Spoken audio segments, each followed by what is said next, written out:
당신은 부자가 될 수 있습니다. 지금 이 순간 당신이 그렇게 결정했기 때문이죠. 안녕하세요. 불을 읽다입니다. 많은 사람이 불을 갈망하며 확언을 하고 자기계발서를 읽습니다. 하지만 왜 현실은 쉽게 변하지 않을까요? 그 이유는 당신의 발목에 무거운 과거라는 닻이 채워져 있기 때문입니다. 우리는 흔히 과거가 현재를 만들었다고 믿습니다. 어릴 적 가난했던 기억, 투자에 실패했던 상처, 나를 무시했던 사람들의 말들. 이 사실들이 모여 지금의 나를 정의한다고 생각하죠.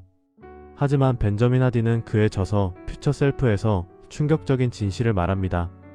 과거가 현재의 의미를 만드는 게 아니라 현재가 과거의 의미를 만든다.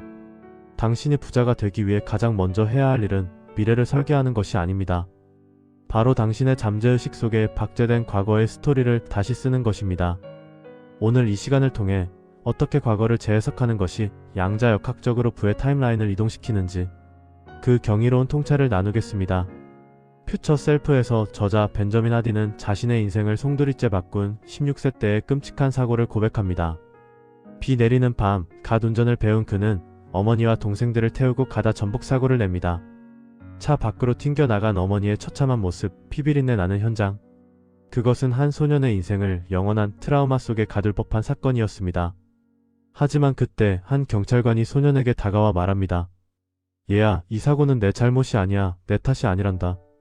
이 짧은 한마디는 소년이 그 사건의 죄책감과 자기 파괴라는 프레임을 씌우는 대신 책임감과 성장이라는 프레임을 선택하게 도왔습니다. 하디의 어머니 역시 수십 년간 극심한 후유증에 시달리면서도 살아남은 것에 감사하며 더 큰 목적의식을 갖게 되었다고 말합니다. 이것이 바로 외상 후 성장입니다. 부의 길에 들어선 사람들은 과거의 상처를 결핍의 증거로 쓰지 않습니다. 대신 그것을 부의 연료로 재해석합니다. 심리학자 고든 리빙스턴은 우리 삶의 스토리는 고정된 게 아니라 끊임없이 변경된다고 말했습니다. 여러분의 기억은 블랙박스에 녹화된 영상이 아닙니다. 매번 꺼내볼 때마다 현재의 감정에 따라 편집되는 가변적인 파일입니다.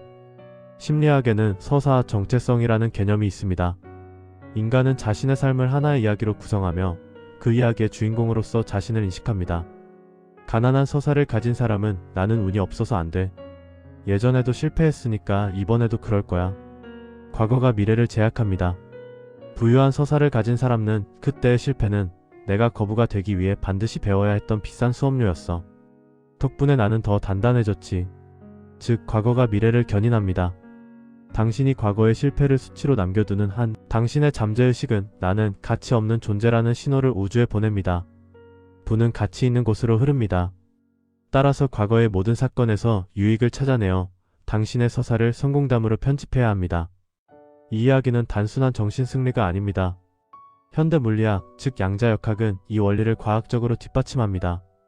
양자역학의 관찰자 효과에 따르면 소립자의 상태는 관찰자가 보기 전까지는 여러 가능성의 중첩 상태로 존재하다가 관찰하는 순간 하나의 현실로 고정됩니다. 이를 시간의 개념으로 확장해 볼까요? 휠러의 지연된 선택 실험에서는 현재의 관찰이 과거의 경로를 결정할 수 있음을 암시합니다. 우주적 관점에서 시간은 선형적이지 않습니다. 과거, 현재, 미래는 동시에 존재합니다. 당신이 지금 이 순간 과거의 고통스러운 사건에 대해 감사합니다. 이 덕분에 나는 부의 통찰을 얻었습니다. 라고 진심으로 느끼는 순간 과거의 에너지는 부정에서 긍정으로 붕괴하며 재조정됩니다. 과거의 의미가 바뀌면 그 과거와 연결된 당신의 에너지 주파수가 바뀝니다. 부는 특정 주파수에서만 진동합니다. 과거의 원망과 후회라는 낮은 진동수에서 벗어나 과거를 승리의 역사로 확정짓는 순간 당신은 부의 타임라인으로 점프하게 되는 것입니다. 끌어당김의 법칙에서 가장 중요한 것은 지금 이 순간의 상태입니다. 그런데 많은 이들이 과거에 묶여 지금을 망칩니다. 그때 그 주식을 팔지 말았어야 했는데, 그 동업자만 아니었어도. 이런 생각들은 당신을 피해자의 상태에 머물게 합니다. 우주는 당신이 보내는 진동에 반응합니다. 당신이 피해자라고 느끼면 우주는 당신을 계속 피해자로 만들 상황, 즉 손해, 사기, 실패를 더 많이 끌어당깁니다. 벤저민 하디와 댄 설리번이 공조한 격차와 유익의 개념을 부에 적용해 볼까요? 책에서 말하는 격차란 이상적인 모습과 현재의 차이에 집중하며 고통스러워하는 상태, 즉 과거의 실수를 자책하는 상태를 말하죠. 유익은 과거의 자신보다 얼마나 멀리 왔는지, 그 경험에서 무엇을 얻었는지에 집중하는 상태를 말합니다. 부자가 되고 싶다면 과거의 모든 격차를 유익으로 프레임 전환해야 합니다. 끔찍한 시련에 격차라는 프레임을 씌우면 당신은 무력한 피해자가 되지만, 유익이라는 프레임을 씌우면 그 경험은 당신만의 독보적인 자산이 됩니다. 세상의 모든 위대한 부자는 수많은 실패를 성공의 데이터로 재해석한 사람들입니다. 이제 여러분의 과거를 다시 쓸 시간입니다. 행동으로 옮기지 않으면 깨달음이 의미가 없어요. 종이를 꺼내 당신을 괴롭히는 과거의 사건 3가지를 적어보세요. 그리고 그 옆에 이 질문에 대한 답을 적으십시오. 그 사건 덕분에 내가 배운 부의 교훈은 무엇인가? 그 시련이 없었다면 내가 절대 갖지 못했을 강점은 무엇인가? 미래의 거부가 된 내가 지금의 이 과거를 돌아본다면 뭐라고 말해줄까? 예를 들어 과거의 파산 경험이 있다면 그것은 돈 관리의 소중함을 뼈저리게 가르쳐준 최고의 경영 수업으로 재정의하십시오. 사람에게 배신당했다면 진짜 인재를 알아보는 통찰력을 길러준 예방주사로 정의하십시오. 당신이 과거에 감사하는 순간, 과거는 당신을 지배하는 주인에서 당신을 받쳐주는 든든한 기반으로 변합니다. 이것이 바로 퓨처 셀프가 말하는 과거를 끌어안고 미래로 나아가는 유일한 방법입니다. 당신은 당신 경험의 주인입니다. 과거는 의미이고 스토리입니다. 그 스토리를 어떻게 구성하느냐가 미래의 나에게 절대적인 영향을 미칩니다.